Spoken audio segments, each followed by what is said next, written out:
कभी ना टूटने वाली मंडली जो अब तक नहीं थी आ रही, आज कहीं ना कहीं अर्चना और प्रियंका दोनों ही पड़े उस मंडली पे भारी। जो शालीन कर तक मना रहा था अपनी बीमारी का मातम, आज टीना के एविक्ट होते ही खत्म हो गया उसका डिप्रेशन। Well done guys. तो कहीं ना कहीं आज के एपिसोड को रूल किया पूरे तरीके से प्रियंका चार चौधरी और अर्चना गौतम ने। जिस तरीके से इन दोनों फायर वुमेन्स ने अपने पॉइंट रखे और अपने पॉइंट्स का काउंटर दिया, शिव ठाकुर और एमसी स्टैन को रिप्लाई दिया। कहीं ना कहीं आज दोनों ये उस मूड में थे कि अगर ये चाहते तो ये शिव ठाकुर और एमसी स्टैन का करियर आज की आज बर्बाद कर सकते थे। ये फायर वुमेन्स आज अपने स्ट्रॉन्ग जोन में लग रही थी। आज बहुत दिन के बाद अर्चना और प्रियंका दोनों में वो फायर देखने को मिली। जिस तरीके से इन्होंने स्टार्टिंग से लेकर और एंड तक शिव ठाकुर और एमसी स्टैन की धज्जियां उड़ाई है, और कहीं ना कहीं एमसी स्टैन को लेकर जो बातें कही गई कि एमसी स्टैन तू फालतू की बातें करता है, जो एमसी स्टैन उस प्रियंका की आर्ग्यूमेंट हुई, उसके बाद शिव ठाकरे जहां पे फिजिकली चार्ज होने के लिए आया था प्रियंका चार चौधरी पे, शिव ठाकरे का गुस्सा, शिव ठाकरे वो पर्सनैलिटी, शिव ठाकरे को उस जोन में हमने पहली बार देखा है। तो क्या ये शिव ठाकरे की असली पर्सनैलिटी अब निकल के आ रही है? क्या प्रियंका चार चौधरी ने जो कहा कि शिव बौखला जाता है नॉमिनेशन में डालने के बाद, तो और ज्यादा बौखला जाता है, और वैसे भी जब ये एक लड़ाई में बौखला जाता है तो शिव ठाकरे को पता नहीं होता उसे क्या करना है। और शिव ने आज ही उसका एग्जांपल दिया।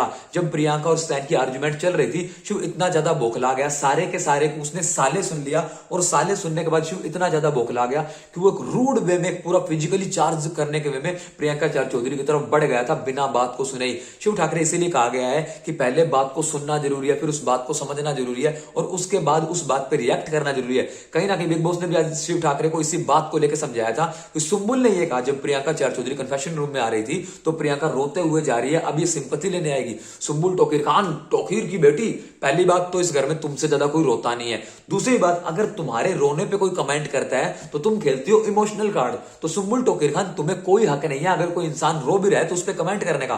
फर्स्ट ऑफ ऑल तो प्रियंका रो नहीं रही थी। सेकंड ऑफ ऑल तो सुम्बुल टोकीर खान को देखना ही प्रियंका को था कि उसने एक फॉल्स नैरेटिव पोर्ट्रे किया। उसने स्टैन को बोला कि अब ये रोती हुई आ रही है सिंपैथी लेने के लिए। किससे सिंपैथी लेने के लिए? क्या सुम्बुल टोकीर खान आप सिंपैथी दोगे? आप सिंपैथी देते नहीं हो। आपको 24/7 इस घर में सिंपैथी की जरूरत है, और सिंपैथी जब आप ले रहे हो तो उस टाइम आपको कोई बोल देना, उस टाइम अगर आपको कोई जग जाहिर कर दे, आपकी असलियत बता दे कि सुम्बुल आप रो क्यों रहे हो, तो आप इमोशनल कार्ड प्ले करते हो। जो लड़का कार्ड, लड़की कार्ड शिव ठाकुर और एमसी स्टैन पोर्ट्रे कर रहे हैं पिछले 7 दिन से। कहीं ना कहीं आज एमसी स्टैन ने भी प्रियंका चार चौधरी को लेकर डिस्गस्टिंग बातें की। वो बातें क्या थी कि ये लड़की गाली दे रही है, देखो गार्डन एरिया में उसने बोला ये लड़की गाली दे रही है, ये लड़की गाली दे रही है। 3 बार एमसी स्टैन की वर्डिंग थी, ये लड़की गाली दे रही है, ये लड़की गाली दे रही है, ये लड़की देखो गाली दे रही है। तो एक लड़की अगर गाली दे भी देती है तो उसको ऐसा पोर्ट्रे करना, ये लड़की गाली दे रही है, लड़की होकर गाली क्यों देती है, लड़की होकर गाली नहीं दे सकते, लड़की होकर लाउड नहीं हो सकते, लड़की होकर स्मोकिंग नहीं कर सकते। तो कहीं ना कहीं लड़का और लड़की, मैन और वुमेन कार्ड का इस्तेमाल अगर इस घर में एक्चुअल में किसी ने किया है तो वह एमसी स्टैन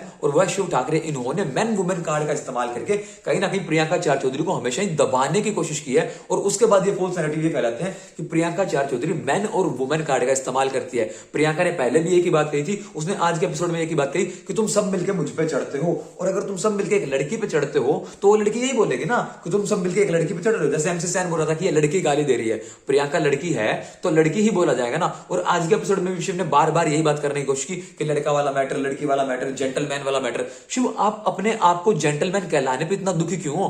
प्रियंका ने बोला ये है कि जेंटलमैन, तो शिव आपको क्या लगता है प्रियंका को आपको जेंटलमैन नहीं बोलना चाहिए? ऑप्शन नंबर 1, प्रियंका ने शिव को जेंटलमैन क्यों बोला? प्रियंका को शिव को जेंटलमैन बोलना ही नहीं चाहिए। Shiv is a gentle woman. Option number 2, Shiv को खुद को ही लगता है कि मैं जेंटलमैन नहीं हूं और प्रियंका ने मुझे जेंटलमैन बोल दिया, इसीलिए शिव ठाकरे इतना ज्यादा बौखला गया। बाय द वे, बौखलाने से याद आया कि प्रियंका चार चौधरी ने आज के एपिसोड में यह बात बोली थी कि शिव बहुत ही ज्यादा बौखला जाता है, और जब इसको लड़ाई में समझ नहीं आता ना कि अब हो क्या रहा है, अब लड़ाई मेरे कंट्रोल से बाहर जा रही है, तो ये बौखला के कुछ भी हरकतें करेगा। और वही चीज आज के एपिसोड में हमें देखने को मिली। जब एमसी स्टैन और प्रियंका की आर्ग्यूमेंट चल रही थी, शिव इतना बौखला कि वो प्रियंका की तरफ फिजिकली चार्ज करने चला गया। और उसके अलावा आज के एपिसोड में जो निमृत कौर आलूवालिया ये बोल रही थी, अर्चना गौतम को ये कहते हुए नजर आई कि आप मेरा दिन मत बिगाड़ो, आप मेरे दिन की धज्जियां मत उड़ाओ। तो निमृत कौर आलूवालिया आपने अर्चना को यह पोर्ट्रे किया कि मैं वॉशरूम में जा चुकी थी जब तक अलार्म बजना स्टार्ट हुआ। बट जो एपिसोड मैंने देखा, जहां से वूट में मैंने देखा कि जब अलार्म बज रहा था, आप बैठे अपने लिपस्टिक लगा रही हो, आप बैठे अपने आईलाइनर लगा रही हो, और आप शीशे के सामने प्रॉपर एक मेकअप कर रही हो। उसके बाद अर्चना ने भी जाकर सेम वे में आपको सेम रिप्लाई दिया। तो आप अर्चना को गलत पोर्ट्रे करने के लिए ये बोल रही हो कि अर्चना आप जानबूझ के मेरे साथ उंगली मत करो। निमृत कौर अहलूवालिया, कहीं ना कहीं अगर आपको आज लग रहा है कि अर्चना आपसे उठते ही उंगली कर रही है, तो अर्चना जब उठते ही प्रियंका से उंगली करती थी उस टाइम आपको ये चीज याद नहीं है कि अर्चना सुबह उठते ही प्रियंका को उंगली करती है। जब आप सुबह सुबह उठते ही प्रियंका को ब्रेकफास्ट के लिए उंगली कर देते हो तब आपकी इंसानियत कहां होती है। और शिव ठाकरे और एमसी स्टैन के बारे में ये बोलना चाहूंगा कि इनका तो भाई जहाज डूब रहा है। और कहीं ना कहीं जिस तरीके से अर्चना ने आज, मैं बार बार ये बोलता हूं कि अर्चना के जो पॉइंट होते हैं वो बहुत ज्यादा वैलिड होते हैं। आज के एपिसोड में भी अर्चना ने अपने वैलिड पॉइंट रखे, चाहे वो शालीन के बारे में हो, चाहे वो एमसी स्टैन या शिव ठाकरे के बारे में हो। शालीन के बारे में अर्चना ने बोला कि ये शालीन, इसकी वजह से 3-3 लड़कियों की इमेज की धज्जियां उड़ गई हैं, जिसके बारे में कभी भी बात की ही नहीं जाती है। टीना, सौंदर्य और प्रियंका, इनकी इमेज की छीछा लेदर हो रही है कहीं ना कहीं शालीन भनोत की वजह से। और उसके बाद इन्होंने स्टैन को लेकर जो पॉइंट बोले, फिर शिव ठाकरे को लेकर जो पॉइंट बोले कि ये तो मंडली के सपोर्ट से आ गए हैं, ये तो साजिद जी इनको लेके आए हैं। और एक्चुअल में जब से साजिद गया है, शिव की इमेज का एक नया रूप हमें देखने को मिल रहा है। शिव का अपनी वर्डिंग्स पे, अपने एक्शंस पे कहीं भी कोई भी कंट्रोल नहीं है। और शिव की जो इमेज पहले फ्लो में जा रही थी, चाहे उसका वजूद नहीं बना था, उसने अपनी इमेज बचा रखी थी, अब वो अपना वजूद बनाने के चक्कर में अपनी इमेज की धज्जियां उड़वाता हुआ नजर आ रहा है। सो गाइस, आपको क्या लगता है कौन था आज के एपिसोड का किंग? किसने आज के एपिसोड को पूरी तरह रूल किया? कौन थी आज के एपिसोड की रानी जिसने आज के एपिसोड को पूरी तरह रूल किया? या वो शिव ठाकरे था जो आज के एपिसोड में बहुत ही अच्छे से जा रहा था, या वो प्रियंका और अर्चना थी जिन्होंने आज के एपिसोड को चलाया? आपके पॉइंट ऑफ व्यूज क्या है हमें कमेंट सेक्शन में जरूर बताएं। अगर ये वीडियो आपको अच्छी लगी हो तो वीडियो को लाइक कर देना, चैनल को सब्सक्राइब करके बेल आइकन को जरूर दबाना।